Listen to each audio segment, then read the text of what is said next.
Tiffin বাক্স মোট 6 ঘন্টা ধরে খালি স্কুলে যাওয়ার পরে। টিফিন বাক্স নেই কিন্তু আমার ব্যাগের ভেতরে।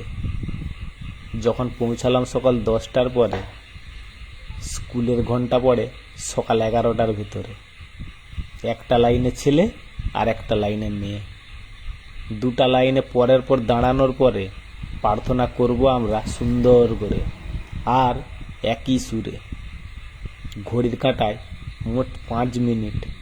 প্রার্থনা সেরে ফেলবো আমরা এই 5 মিনিটের ভিতরে। আবার সবাই আমরা 11টা 2 মিনিটে ক্লাসের ভিতরে থাকবো চুপটি করে। প্রত্যেক দিন প্রার্থনা করার সময় আমরা দাঁড়াতাম 7 জনের পরে,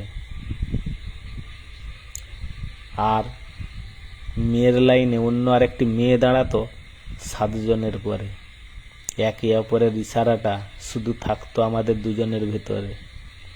আর আমরা দুজন সেকেন্ড লাইনে প্রত্যেক দিন বসতাম প্রথম থেকে 2 জনের পরে। ক্লাসে প্রত্যেক দিন আমাদের দুজনকে পড়া ধরে, আর আমাকে ধরার পর মেয়েটিকে পড়া ধরে। আর প্রত্যেক দিন আমরা টিফিনের পর ছাদের উপরে। কোনো দিন টিফিন বাক্স থাকতো না আমার ব্যাগের ভেতরে। আমাদের দুজনের একসঙ্গে টিফিন বাক্সে টিফিন খাওয়া কেউ কি ভুলতে পারে?